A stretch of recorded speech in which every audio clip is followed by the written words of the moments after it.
दोस्तों, भगवान भोले बाबा ने माता पार्वती को बताया कि बुढ़ापे में औलाद साथ क्यों छोड़ जाती है। मित्रों, आज का वीडियो सभी को अवश्य पूरा देखना चाहिए, क्योंकि बुढ़ापा तो एक दिन सभी पर आएगा। जो आज बालक है वह कल युवा बनेगा, परसों जवान होगा और आगे फिर बुढ़ापा स्वीकार करना ही पड़ेगा। मित्रों, चाहे कोई लाख जतन कर ले, फिर भी इसमें किसी की नहीं चलती है।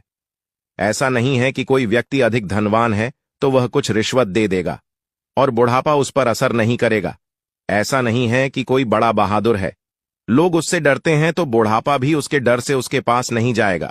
चाहे कोई ज्ञानी हो, धनी हो, बलशाली हो या गुणकारी हो, सबके सारे हुनर धरे के धरे रह जाएंगे जब बुढ़ापा आपके ऊपर आएगा। मित्रों, इसलिए यह कथा आप सबको ध्यान से सुननी चाहिए। आपको लोगों को इस वीडियो से पता चलेगा कि औलाद बुढ़ापे में साथ क्यों छोड़ जाती है। इस बात को समझाने के लिए हमें इस कहानी और कथा को ध्यान से सुनना होगा।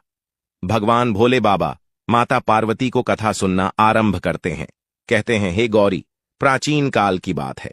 एक गांव में एक बहुत बड़ा वट वृक्ष था। उस वृक्ष पर रहने के लिए हजारों किलोमीटर दूर से बहुत सारे पक्षी आते थे और सभी पक्षी दिन भर किलोल किलोल करते रहते थे। अर्थात पूरे जंगल के पक्षी उस वट वृक्ष पर विश्राम करने के लिए जाते रहते थे। कुछ पक्षियों का तो वह वृक्ष स्थायी निवास था। उस वृक्ष पर रहकर सभी पक्षी अपार आनंद की अनुभूति प्राप्त करते थे। मित्रों, फिर भगवान भोले बाबा कहते हैं, हे गौरी, जब किसी स्थान पर या किसी व्यक्ति के साथ हम लंबे समय तक रहते हैं तो हमें उससे लगाव हो जाता है। इसी तरह उस वृक्ष पर रहने वाले सभी पक्षियों को उस वट वृक्ष से मोह हो गया था। फिर भगवान भोले बाबा कहते हैं, एक दिन की बात है, उस गांव में सूखा पड़ गया। कई वर्षों से बारिश नहीं हुई थी। एक दिन ऐसा समय आ गया कि वह वट वृक्ष सूख कर मुरझाने लगा। वह वट वृक्ष भी पानी न मिलने के कारण सूखने लगा। समस्त पक्षी धीरे धीरे करके उस वृक्ष को छोड़ करके जाने लगे। जब वह वृक्ष पूरे तरीके से सूख गया और उसके पत्ते डालियां टूटकर नीचे गिरने लगे, तो उस वृक्ष पर रहने वाले सारे पक्षी उस वृक्ष को त्याग करके किसी दूसरे स्थान पर चले गए। मित्रों, आगे भगवान भोले बाबा कहते हैं, हे गौरी, केवल एक बूढ़ी चिड़िया उस वृक्ष पर अकेली बैठी रह गई। उसने देखा कि वृक्ष पर रहने वाले सारे पक्षी एक एक करके वहां से जा चुके हैं। कुछ पक्षियों ने उस बूढ़ी चिड़िया से भी चलने को कहा, परंतु चिड़िया ने जाने से साफ मना कर दिया। उस बूढ़ी चिड़िया ने सोचा कि मेरा जन्म इसी वृक्ष पर हुआ है, इसी वृक्ष पर मैं खेलकूद कर बड़ी हुई हूं। मेरे जीवन के सारे सुख मुझे इसी वट वृक्ष ने दिए हैं, और आज जब इसके ऊपर विपत्ति आई है तो मैं इसे विपत्ति में अकेला छोड़कर कैसे जा सकती हूं। इस वृक्ष ने मुझे पाल पोस कर बड़ा किया है, दुख सुख में मेरा साथ दिया है। मुझ पर इस वृक्ष का उद्धार है। मैं मरकर भी इस वृक्ष को छोड़कर नहीं जाऊंगी। मित्रों, आगे भगवान भोले बाबा कहते हैं, हे गौरी, वह लोग बड़े खुदगर्ज होते हैं जो अपने मां बाप को बुढ़ापे में छोड़कर चले जाते हैं या परदेश में रहकर सुखपूर्वक जीवन यापन करते हैं। घर पर अपने वृद्ध जनों को भूल जाते हैं। ऐसी संतान के लिए धिक्कार है जो अपने मां बाप के बुढ़ापे का सहारा नहीं बनती है। सोचो, जब तुम असहाय थे, जब तुम कमजोर थे, जब तुम्हारे मां बाप ने तुम्हारा साथ छोड़ा था, क्या जब तुम बीमार हुए थे तब वह तुम्हें छोड़कर कहीं गए थे? क्या जब तुमने किसी से झगड़ा किया था और तुम झगड़े में पड़ गए थे तो क्या तुम्हारे मां बाप ने तुम्हें अकेला छोड़ दिया था? जब तुम्हारे मां बाप के मन में किसी अच्छी चीज को खाने की इच्छा उत्पन्न हुई थी, तब उन्होंने वह चीज तुम्हें छोड़कर कभी अकेले नहीं खाई थी। क्या आज वह बूढ़े हो गए हैं तो तुम्हें उनसे घृणा होने लगी है? तुम्हारे लिए उन्होंने इतना किया, तुम उनके लिए इतना भी नहीं कर सकते हो कि उनके बुढ़ापे की लाठी बन जाओ। फिर आगे भगवान भोले बाबा कहते हैं, हे गौरी, उस बूढ़ी चिड़िया ने मरते दम तक उस वृक्ष का साथ न छोड़ने की कसम खा ली। कुछ दिन और बीते तो वह वृक्ष बिल्कुल जर्जर हो गया। अब दीमक भी उसे खाने लगी, लेकिन चिड़िया उसे छोड़कर नहीं गई। दिन में थोड़ा इधर उधर घूम घाम कर अपना भोजन जुटा लेती थी और शाम होने पर उसी सूखे हुए वृक्ष पर आकर बैठ जाती थी। इसी तरह से कई महीने बीत गए। दोस्तों, आगे भगवान भोले बाबा कहते हैं, हे गौरी, जो पक्षी उस वृक्ष को छोड़कर दूसरे स्थान पर चले गए थे, उन्होंने सोचा कि चिड़िया दादी अभी भी उसी सूखे वृक्ष पर बैठी रहती हैं, क्यों ना हम सब मिलकर उनके पास चले और उन्हें समझा बुझाकर अपने पास बुला लाएं। यही सोचकर कुछ पक्षी बूढ़ी चिड़िया के पास गए और उनसे अपने साथ चलने का आग्रह किया। कहने लगे, हे पक्षी दादी, तुम कहां इस सूखे वृक्ष पर बैठी रहती हो? इस वृक्ष का जीवन खत्म हो चुका है। मरे के साथ में मरना कहां की समझदारी है। यह वृक्ष बिल्कुल जर्जर हो गया है। दीमक इसे रात दिन खा रही है। किसी दिन हवा के तेज झोंके से यह गिर जाएगा। फिर तुम कहां जाओगी मित्रों? फिर आगे उसे बुद्धि चिड़िया से वह सभी चिड़ियां रहती हैं। हे दादी, विद्वान लोग कहते हैं कि शत्रु, कर्जा, अग्नि, बीमारी, इन चारों को समय रहते दबा देना चाहिए। जो इनसे अपना समाधान नहीं करता है वह बेमौत मारा जाता है। ठीक इसी प्रकार तुम्हें भी इस वृक्ष को छोड़कर किसी खुशहाल स्थान पर अपना निवास बना लेना चाहिए। आगे भगवान भोले बाबा माता पार्वती से कहते हैं, हे गौरी, समस्त पक्षियों के समझाने पर भी बूढ़ी चिड़िया उस वृक्ष को छोड़ने के लिए तैयार नहीं हुई। कहने लगी, भाइयों, यह वृक्ष मेरे माँ बाप के समान है।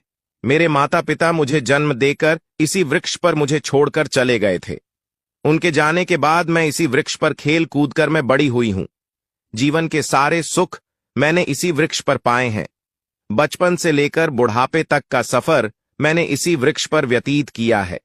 अब इस मुश्किल घड़ी में मैं इसका साथ छोड़कर कैसे चली जाऊं? यह मेरी सबसे बड़ी खुदगर्जी होगी, क्योंकि कहते हैं भक्त, सेवक और शरणागत। जो यह कहता हो कि मैं आपका ही हूं, तो इन लोगों को संकट पड़ने पर भी नहीं छोड़ना चाहिए। जो इन्हें संकट पड़ने पर छोड़कर जाता है उसे बहुत बड़ा पाप लगता है। और जिसने अपना पालन पोषण किया हो, दुख में साथ न छोड़ा हो, जो ऐसे माता पिता को छोड़ता है तो वह जघन्य अपराध का भागी होता है। उन संतानों को कभी मनुष्य की योनि में जन्म नहीं मिलता। चिड़िया ने कहा, मैं अपनी मृत्यु तक इसी वृक्ष पर रहूंगी। आप लोग जाइए यहां से, मैं यहां से नहीं जाना चाहती हूं। मित्रों, भगवान भोले बाबा माता गौरी से कहते हैं, हे गौरी, उस चिड़िया की बात सुनकर सारे पक्षी निराश हो जाते हैं और वहां से सभी लौटकर वापस चले जाते हैं। कुछ कुछ पक्षी तो कहने लगते हैं कि भाई, इस बूढ़ी चिड़िया की बुद्धि भी साथी आ गई है, इसीलिए उसे हमारा समझाना अच्छा नहीं लगता है। अगले दिन कुछ पक्षी फिर उसे समझाने के लिए आए, लेकिन चिड़िया ने जाने से फिर मना कर दिया। मित्रों, भगवान भोले बाबा आगे कहते हैं, हे गौरी, इस बार सारे पक्षी लौटकर अपने घर नहीं गए। वह सभी पक्षी सीधे इंद्र देवता के पास पहुंचे और उन्हें सारी बात बता दी कि हे भगवान, हम जिस वन में रहते हैं वहां कई वर्षों से पानी नहीं बरसा है। पूरा गांव पानी से वंचित है। सारे पेड़ पौधे सूख चुके हैं। उस गांव के सभी लोग तथा जीव जंतु गांव तथा उस वृक्ष को छोड़कर दूसरे स्थान पर चले गए हैं। पर दुख की बात यह है कि जिस बट के पेड़ पर हम लोग रहते थे, उसी वृक्ष पर एक बूढ़ चिड़िया भी रहती थी। हम लोग तो चले गए, पर वह चिड़िया अभी भी उसी वट वृक्ष पर बैठी हुई है। वह उस वट वृक्ष को छोड़कर कहीं नहीं जाना चाहती। वृक्ष सूखकर जर्जर हो चुका है, वह कभी भी गिर सकता है।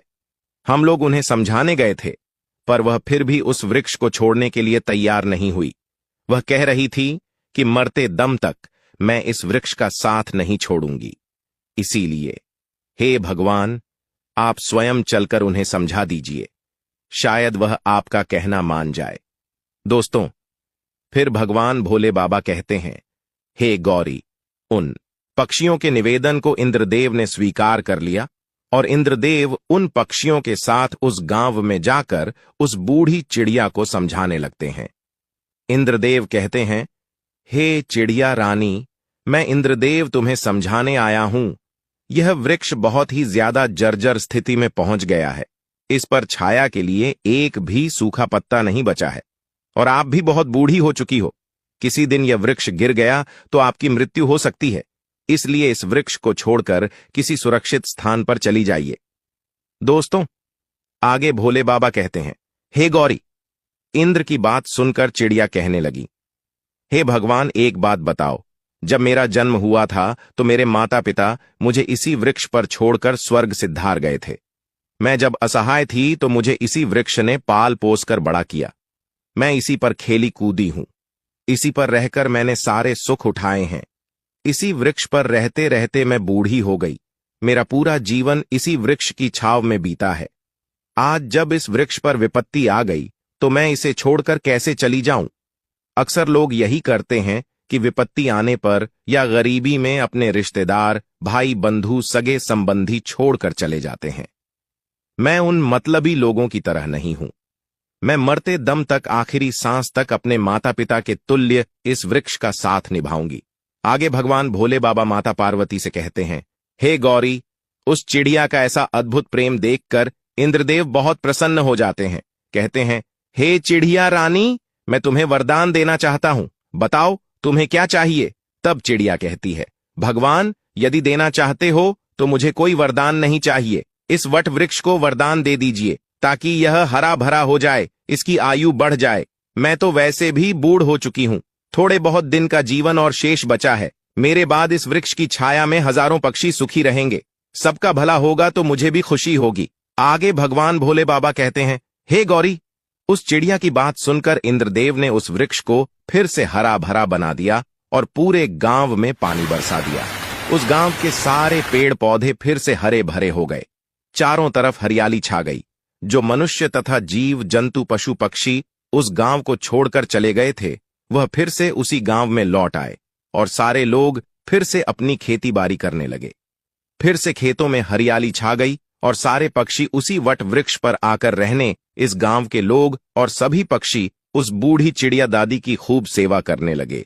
उनके लिए भोजन पानी सब वहीं लाकर देते थे। इस प्रकार उस चिड़िया का शेष जीवन सुखपूर्वक बीत गया।